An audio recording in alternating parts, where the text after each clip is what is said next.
ચાલો વિદ્યાર્થીઓ, આજે આપણે ભણવાનું છે ઇંગ્લિશ ધોરણ 9 યુનિટ 3 મોહન એન્ડ હિઝ વીણા. મોહન અને તેની વીણા. તો આખા લેસનનું ભાષાંતર છે હું તમને સંભળાવીશ, જે તમે વ્યવસ્થિત સાંભળશો. વિદ્યાર્થીઓ, આ લેસનની સ્ટોરી વાત આપણને એ કહેવા માગે છે કે એક મોહન નામનો છોકરો હોય છે, જેને તો કે ગિટાર વગાડવામાં ખૂબ જ શોખ હોય છે, અને તેમની ફેમિલી છે તે તેમને ગિટાર વગાડવામાં તો કે સહકાર આપતી નથી, કારણ કે તેમનું આખું ફેમિલી છે એ આપણી ભારતીય સંસ્કૃતિના સંગીત ઉપર તો કે ડિપેન્ડ હોય છે. એટલા માટે તો કે તેમના માટે તેમને પરમિશન મળતી નથી, અને તે મોહન નામનો જે છોકરો હોય છે તેને ગિટાર પ્રત્યે ખૂબ જ પ્રેમ હોય છે, અને અંતે પણ તેમાં તે એના પરિવારના સભ્યોની બધાની તો કે ના હોવા છતાં પણ તેમનો જેમાં ઇન્ટરેસ્ટ હતો તેમાં તે ખૂબ જ મહેનત કરે છે, અને અંતે તો કે એ ખૂબ જ મહાન વ્યક્તિ છે એ બને છે. તો આપણે લેસન દ્વારા તો કે લાઇન ટુ લાઇન એના ગુજરાતી દ્વારા જોશું કે એ લેસનમાં શું છે. Mohan was Born in family of musician. Musician એટલે કે સંગીતકાર. હવે સંગીતકારોના કુટુંબમાં તો કે મોહનનો જન્મ થયો હતો. Music was in his blood. હવે મ્યુઝિક હતું તે તેમના લોહીમાં હતું, તો કે સંગીત છે એ તેમને પહેલેથી જ તેમના લોહીમાં આવેલું હતું. He grew up with musicians like his father and other family members. He was initially trained in vocal music and then he tried his hand at the violin. જો હવે સરસ કહે છે કે તેઓ સંગીતકારો વચ્ચે મોટા થયા હતા. તેમના પિતાશ્રી તથા અન્ય કુટુંબના સભ્યોની જેમ શરૂઆતમાં તો તેમને કંઠ્ય સંગીતની તાલીમ આપવામાં આવી, અને ત્યારબાદ તેમણે વાયોલિન વગાડવામાં પોતાનો હાથ અજમાવ્યો. Hand at the violin. When he was about 10, જ્યારે તે 10 વર્ષના થયા, હી સ્ટાર્ટેડ લાઇકિંગ સિતાર. ત્યારે તેમને તો કે સિતાર પસંદ પડવા લાગી. He was also trend in it and played for about 3 years. અને તેમણે તેની પણ તાલીમ આપવામાં આવેલી, અને 3 વર્ષ સુધી તેને વગાડતા રહ્યા. બરાબર, સિતાર પણ તેમને ખૂબ જ ગમતું હતું, અને તેમાં પણ તેણે તાલીમ લીધી, અને લગભગ 3 વર્ષ સુધી તો કે તે વગાડતા રહ્યા. હવે એના પછીના પાર્ટમાં જોઈએ શું કહેવા માગે છે. એના પછીનો પેરેગ્રાફ.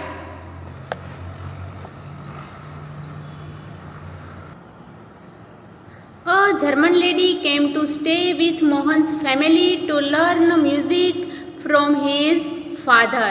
હવે શું થાય છે કે એક જર્મન સ્ત્રી મોહનના કુટુંબમાં તેમના પિતાશ્રી પાસે સંગીત શીખવા માટે રહેવા આવે છે. બરાબર, એક જર્મનની કોઈ છોકરી છે એને સંગીત શીખવું હોય છે, તે ક્યાં તો કે મોહનના પપ્પા પાસે શીખવા માટે આવે છે.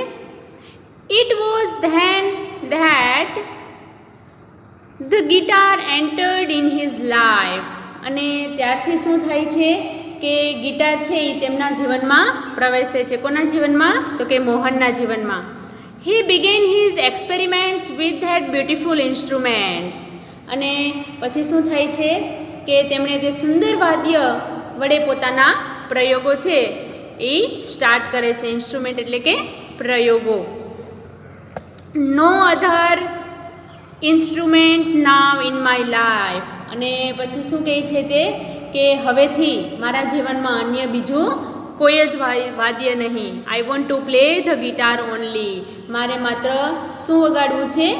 ગિટાર જ વગાડવું છે. બરાબર, મારા જીવનમાં તો કે હવે ફક્ત ગિટાર જ હું વગાડવા ઈચ્છું છું.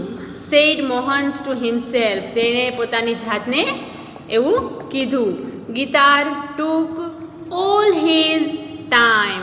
અને તે લગભગ પોતાનો બધો જ સમય છે એ તો કે ગિટારમાં પસાર કરવા લાગ્યો. guitar, the whole day guitar. Ours is a family where sitar, vocals and classical violin practiced. હવે એના પછીના પેરેગ્રાફમાં શું કહેવા માગે છે કે પોતે આખો દિવસ બસ ગિટાર જ વગાડતો. અને આપણું એવું કુટુંબ છે કે જ્યાં સિતાર, કંઠ્ય સંગીત અને શાસ્ત્રીય વાયોલિનનો રિયાઝ થાય છે. એટલે શું કરવાનું કહે છે કે એની ઉપર આપણા સંગીત છે એ વધારે પ્રેક્ટિસ પાડે છે, એની ઉપર જ તો કે પ્રેક્ટિસ કરવાની હોય છે. The guitar does not have the effect which our instruments do and moreover it is not India. અને વધુમાં તે શું જણાવે છે કે આપણા સંગીતના સાધનોમાં જેટલી અસર ગિટાર ઊભી ન કરી શકે, અને વધુમાં તો કે તે આપણા ભારતનું પણ નથી. બરાબર, એવું તો કે કહે છે. કોણ કહે છે? Said one of the family member. તેમની ફેમિલીમાંથી કોઈ એક સભ્ય છે એ એવું કહે છે. ત્યારબાદ શું થાય છે? Do you know your father does not approve your love for guitar. પછી કોઈ બીજા family member said his aunty. એમના જે આંટી હોય છે એ કહે છે કે તને ખબર છે કે તારા પપ્પા છે એ આ વસ્તુ, તારા જે ગિટાર પ્રત્યેનો પ્રેમ છે એમને ક્યારેય નહીં સ્વીકારે. But his mother came to help him. પરંતુ તેમના માતા છે એ તેમને મદદ કરે છે. Let him follow his heart's desire. અને તે કહે છે કે જેમ તેમની ઈચ્છા થાય છે, જેમ તેમનું હાર્ટ કહે છે, તેમનું હૃદય જે ઈચ્છે છે, એની જેવી ઈચ્છા છે એનું જ એને અનુસરવા દો. બરાબર, તેની ઉપર જ તેનું ધ્યાન આપવા. Then his father started supporting him. અને પછી શું થાય છે કે તેના પપ્પા પણ તેમને તેમાં સપોર્ટ કરે છે. બરાબર, તેમની જે ગિટારની ઈચ્છા હતી, ગિટારની જેની મહત્વાકાંક્ષા હતી, તેમાં બધા એના કુટુંબના સભ્યો એમને તો કે અવગણે છે કે આ આપણા ભારતનું નથી અને તું રહેવા દે, આ કોઈ સ્વીકારશે નહીં. પરંતુ તેમની માતા પણ તેમને મદદ કરે છે અને તેમના પપ્પા પણ એને સપોર્ટ આપે છે. He was overjoyed and decided to modify this western instrument. અને પછી છે એ તેમના પિતાજી તેમને તો કે ટેકો આપવાનું શરૂ કરે છે ત્યારે તેમના આનંદનો પાર નથી રહેતો અને આ પાશ્ચાત્ય વાદ્યને તે એક નવીન રૂપ આપવાનું નક્કી કરે છે. He try to make it suitable for playing pure Indian classical music. અને પછી શું કરે છે તો કે તેમણે તેના વડે શુદ્ધ ભારતીય શાસ્ત્રીય સંગીત વગાડવા માટે યોગ્ય બનાવ્યું. બરાબર, એક ક્લાસિકલ સારું એવું વાદ્ય તો કે ભારતનું વગાડી શકે એવું તો કે તેમણે નક્કી કર્યું. He spend 2 more years with guitar only. અને પછી તેમણે એમના 2 વર્ષ પાછા તો કે એની પાછળ ખર્ચી નાખ્યા તો કે ગિટાર પાછળ. ગિટારની સતત તો કે એમને પ્રેક્ટિસ કરી, સતત 2 વર્ષ સુધી તો કે તેમણે તે ચાલુ રાખ્યું. ત્યારબાદ શું થાય છે પછીના પેરેગ્રાફમાં? One evening there was a gathering of close family friends. હવે એક દિવસની સાંજે શું થાય છે કે તેના કુટુંબના નજીકના મિત્રો સાથે એક મેળાવડો હતો, એટલે કે બધા સાથે મળવાના હતા તેમના મિત્રો. In this small gathering Mohan's brother, sister and nephews played music their classical instruments. હવે આ બધા જ તો કે ભેગા મળી અને તે મેળાવડામાં શું કરવાના હતા તો કે કોણ કોણ હતું તો કે એના ભાઈ બહેન, એના ભત્રીજાઓ એ પોતાના શાસ્ત્રીય વાદ્યો પર સંગીત રજૂ કર્યું. બરાબર, બધા તો કે સાથે મળી અને સંગીત રજૂ કરવાના હતા. There was a great appreciation. અને તે બધાના એપ્રિશિએશન એટલે કે વખાણ થવા, બધાના ખૂબ જ વખાણ થયા. Mohan too expressed his wish to perform played on guitar. અને મોહનને પણ તેને પોતાનું જે ગિટાર વગાડવું હતું, તેમની જે વિશ હતી વગાડવાની એ પણ એમણે રજૂ કરી. બરાબર, તેને જે ગિટાર વગાડવું હતું તે પણ તેમણે વગાડવાનું કીધું. ત્યારબાદ શું થાય છે? After his performance a relative said. હવે તેમનું એ પરફોર્મન્સ પૂરું થયા પછી તેમના એક સંબંધી કહે છે you need to work very hard with the new instruments. શું કહે છે તેમનો એક રિલેટિવ કે તારે આ ઇન્સ્ટ્રુમેન્ટ વગાડવું હોય, આ વાદ્ય વગાડવું હોય તો તારે આના માટે શું કરવું પડશે? સખત મહેનત કરવી પડશે. On one of the relative said, અને કોઈ એક બીજો રિલેટિવ કહે છે કે if it were the sitar, કે જો તું પણ આવી રીતના સિતાર વગાડતો હોત તો you would have been in competition with your brother and sister. હવે બીજો કોઈ રિલેટિવ એવું કહે છે એને કે જો તું પણ કદાચ સિતાર વગાડતો હોત તો તું પણ અત્યારે તારા ભાઈ બહેનની સાથે સ્પર્ધામાં હોત, બરાબર, તું પણ એની સાથે સ્પર્ધા કરી શકત. You have already spend 2 years on it, તે લગભગ આની પાછળ કેટલા તો કે 2 વર્ષ વિતાવ્યા છે. But still this instrument needs more, પરંતુ હજે પણ આ ઇન્સ્ટ્રુમેન્ટ એટલે કે આ વાદ્ય પાછળ તારે વધારે વર્ષો વિતાવવા પડશે. After his performance someone said, અને બીજા કોઈ એક વ્યક્તિએ એના પરફોર્મન્સ પછી કીધું કે the sitar should sound is like a flowing stream, તો કે સિતારનો જે અવાજ છે એ કોના જેવા તો કે એક ફ્લોઈંગ સ્ટ્રીમ એટલે કે વહેતું ઝરણું એના જેવો લાગે છે. Your instrument does not have that depth, અને તારું જે વાદ્ય છે એમાં કાંઈ ઊંડાણથી, બરાબર, કાંઈ વધારે તો કે કહી શકાય ઊંડાણનું જે હૃદયસ્પર્શી જે કાંઈ હોય, બરાબર, તે એમાં કાંઈ દેખાતું નથી. યેટ અનધર સેડ, અને બીજા કોઈ એક વ્યક્તિએ કહ્યું your brother plays the violin, કે જો તારો ભાઈ છે એ વાયોલિન વગાડે છે. હિઝ સૂર એન્ડ તાલ આર સો બ્યુટીફુલ, અને શું કહે છે કે તેમના સૂર અને તાલ કેટલા બધા સુંદર છે. What are you doing with this instrument, અને કહે છે કે તમે તે વાદ્યને લઈને શું કરી રહ્યા છો, બરાબર, કે તું તારો ભાઈ જો આટલું સરસ વગાડે છે વાયોલિન સૂર અને તાલ સાથે, અને તું તો કે આ વાદ્ય સાથે શું કરે છે, તું કેમ એ નથી વગાડતો. Mohan was depressed, cried for the whole night, અને મોહન છે એ એકદમ ડિપ્રેસ્ડ એટલે નિરાશ થઈ જવું, અને આખી રાત શું કરે છે તે રડે છે. He had already given 2 years of his life to this instrument, અને શું કહે છે કે તેમણે પોતે પોતાના જીવનના 2 વર્ષો આ વાદ્ય માટે ક્યારનાએ સમર્પિત કરી દીધા છે, બરાબર. બધા એને ડિપ્રેસ્ડમાં લાવે છે, નિરાશ કરે છે એમના ફેમિલી મેમ્બરો કે તારું આ વાદ્ય છે એ સારું નથી, બરાબર, તારા બીજા ફેમિલી મેમ્બરો છે એ કેટલું સરસ તો કે આ વાદ્ય વગાડી શકે છે પણ તું નહીં, એટલા માટે તે દિવસની રાત છે તે ખૂબ જ રડે છે. બટ ફ્રોમ ધ હાર્ટ, પરંતુ શું થાય છે કે હૃદયથી એમને કંઈક અંદરથી એવી ઈચ્છા જાગે છે કે આઈ એમ મેડ ફોર ગિટાર, અને શું કહે છે કે હું માત્ર ગિટાર માટે જ બનેલો છું. There is no instrument for me but the guitar he thought, અને તેમને વિચાર આવે છે કે ગિટાર સિવાય મારા માટે અન્ય બીજું કોઈ જ વાદ્ય નથી, તે પોતાની રીતે તો કે એવું વિચારે છે. અને પછી શું કહે છે કે this instruments will became my face to the world, અને કહે છે કે આ વાદ્ય જ મારા માટે દુનિયામાં મારી ઓળખ બની જશે, એકદમ કૃતનિશ્ચય બને છે તે કે આ જ મને કંઈક આગળ લાવશે. I am sure I am going to make it big, very big. He was determined, અને પછી તે શું કહે છે કે આ જ વાદ્ય છે એ મને વધુને વધુ ઊંચાઈ પર લઈ જશે, અને તેના ઉપર તે એકદમ ડિટરમાઇન્ડ એટલે કે કૃતનિશ્ચય થાય છે, બરાબર, કે આ જ મને ગિટાર જ છે એ મને દુનિયામાં નામ કમાવશે અને કંઈક મને કરવા માટે વધારે તો કે પ્રેરણારૂપ બનશે. नेक्स्ट पैराग्राफ में देखते हैं. This experience took place when Mohan was only 16 years of age. હવે અહીંયા શું કહેવા માગે છે કે જ્યારે મોહન ફક્ત 16 વર્ષની ઉંમરના હતા ત્યારે શું થયું હતું તેમને તો કે આ અનુભવ થયો હતો.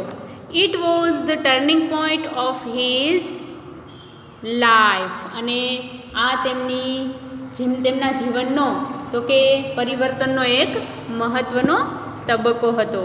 Mohan doubled his riyaz and practised for about 10 hours a day. અને હવે શું થાય છે કે મોહન છે એ પોતાના રિયાઝને એટલે કે વગાડવાને, ગિટાર વગાડવાને ને જે પ્રેક્ટિસ કરતા, બરાબર, તે એમણે બેવડાવી દીધું કે એને લગભગ દિવસના 10 કલાક સુધી મહાવરો કરવા લાગ્યા, બરાબર. જેમ જેમ એમને વધારે ઇન્ટરેસ્ટ લાગ્યો એમ તો કે એને જે પ્રેક્ટિસ કરવાનો જે સમય હતો એમાં તો કે એમણે સમય વધારી દીધો. He also studied other aspect of the guitar. હવે તે શું કરવા લાગ્યા કે તેમણે ગિટારના અન્ય પાસાઓને પણ અભ્યાસ કર્યો, બરાબર. માત્ર ગિટારને વગાડવું જ નહીં પણ બીજા એમના કેટલા એવા પાસાઓ છે તેમનો પણ તેમણે અભ્યાસ કર્યો. પછી શું કહે છે? He decided to incorporate the specialty techniques and sound of every instrument into the guitar. અને હવે એવું કહે છે કે તેમણે દરેક વાદ્યની શું કરવામાં આવી? સ્પેશિયાલિટી એટલે કે એમની વિશેષતા, એમની ટેકનિક, એની પદ્ધતિ, એમનો અવાજ, એ બધાનું તો કે એમણે ગિટારમાં સમાવિષ્ટ કરી દેવાનું નક્કી કર્યું, બરાબર. બધું જ તો કે ગિટારમાં આવી જવું જોઈએ. He wanted to invent something which gave the sound and tune of the western guitar but could be played like an Indian veena. હવે સરસ કહે છે અહીંયા કે તેઓએ એવું કંઈક શોધવાનું ઈચ્છતા હતા કે જે પશ્ચિમની ગિટારનો અવાજ અને સૂર તે આપે, પરંતુ એવું પણ વિચારતા કે તે ભારતીય વીણાની જેમ તેને વગાડી શકાય, બરાબર. તેવું તેમનું માઇન્ડ હતું, તે એવું વિચારતા હતા. ભલે તે પશ્ચિમી સંસ્કૃતિનું હોય પરંતુ તે ભારતીય જે વીણાને આપણે વગાડીએ છીએ એની જેમ તેને પણ વગાડી શકાય. હવે નેક્સ્ટ પેરેગ્રાફમાં ખૂબ જ સરસ વાત કરે છે મોહન. શું કહે છે જુઓ? Not only the sound that my instrument produce is important but it must also express my vision, what I want to say through the instrument, he said to himself, and finally with untiring efforts and understanding of rags he created the wonderful Mohan Veena. ખૂબ જ સરસ અહીંયા કહે છે, એક નાનકડી એવી વાત ખૂબ સરસ કહી જાય છે કે મારું વાદ્ય છે, એનું જે વગાડીએ છે જે ગિટાર, એ માત્ર અવાજ ઉત્પન્ન કરે તેવું જ મહત્ત્વનું નથી કે એનો અવાજ જ સારો હોય. ખૂબ સરસ કહે છે કે એ માત્ર અવાજ હું સારો ઉત્પન્ન કરવા માટે જ નથી કરતો, પરંતુ મારા દૃષ્ટિકોણને અને જે હું તે સાધન દ્વારા કહેવા ઈચ્છું છું તે બાબત અભિવ્યક્ત કરતું હોવું જોઈએ, બરાબર. માત્ર ને માત્ર એનો અવાજ જ સારો હોય એવું નહીં, પરંતુ હું જે વસ્તુ કહેવા માગું છું એ તો કે સારી એવી અભિવ્યક્તિ હોવી જોઈએ, તેમ તેમણે પોતે સ્વગત બોલતા હોય એવી વાત કરી. અને પછી શું થાય છે કે છેવટે તે થાક્યા વગરના પ્રયત્નો અને રાગોની સમજણ સાથે, બરાબર, કેટલી બધી પ્રેક્ટિસ આપણે જોઈએ છીએ કે એમણે કેટલી પ્રેક્ટિસ કરી એના માટે કે સારામાં સારું વગાડી શકે, બરાબર, અભિવ્યક્ત કરી શકે. તો અદ્ભુત અને આવા એના જોરદારની પ્રેક્ટિસથી, બરાબર, એક અદ્ભુત મોહન વીણાની તે શું કરે છે?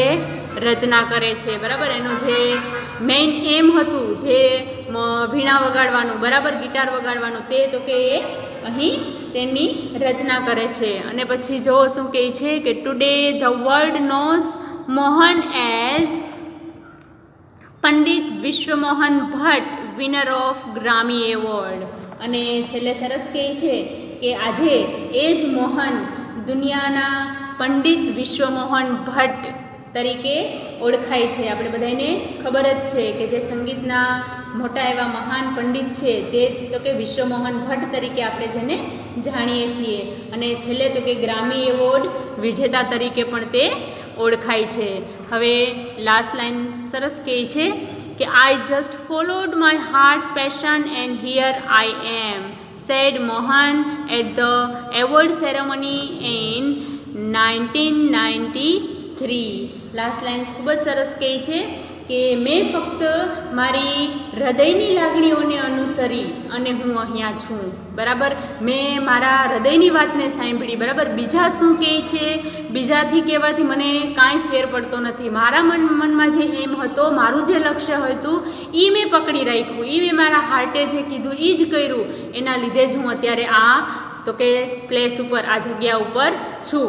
આવું તો કે તેમણે એક 1993ની એક પરિષદ હતી, પારિતોષિક એક સમારંભ હતો, એમાં તો કે મોહને જણાવ્યું હતું. તો કે આપણું લેસન છે એ અહીં પૂર્ણ થાય છે. હવે હું તમને આ લેસનના આધારે હોમવર્ક આપીશ, તે તમારે ધ્યાનથી કરવાનું છે. હવે જો અહીંયા કે તમને વોકેબ્યુલરીમાં ક્વેશ્ચન 1 એક્સ અને વાય કરીને જોડકા આપેલા છે, તેમાં તમને એક એક્ઝામ્પલ પણ આપેલું છે પહેલું. એવી જ રીતના તમારે બીજા બધા જ જોડકાને શું કરવાના છે, મેચ કરવાના છે. એ બધા જ જે વર્ડ આપેલા છે એક્સના, તમને 6 બરાબર, 1થી લઈને 6, એ બધા જ તમારી બુકમાં અવેલેબલ છે. જે તમને મેં ભણાવેલું છે, સમજાવેલું છે, એમાં જ તો કે બધા આવી જાય છે. તમને એક એક્ઝામ્પલ પણ આપેલું છે કે એને કઈ રીતે તમારે કરવાનું છે. તો એક તમારા ક્વેશ્ચન 1 જે એક્સ અને વાયના જે મેચ કરવાના જે જોડકા છે તે તમારે હોમવર્કમાં કરવાના છે. ત્યારબાદ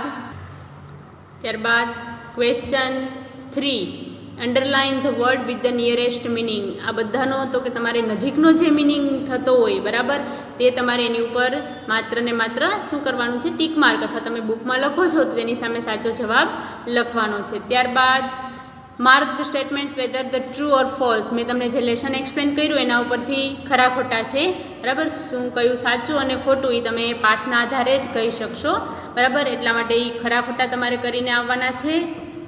ત્યારબાદ arranging this sentence in proper order, put the number in the box. હવે તમારે આ વાક્ય જે છે એ બધા શું છે તો કે આડાઅવડા છે બરાબર. એમાં પહેલું વાક્ય કયું આવે એને તમારે લાઇન ટુ લાઇન ક્રમ વાઇઝ તો કે વાક્ય નંબર 1 થી તમારે લખવાનું છે. તો આ લેસન છે એટલું તમારે ઘરેથી વ્યવસ્થિત તો કે કરીને બતાવવાનું છે.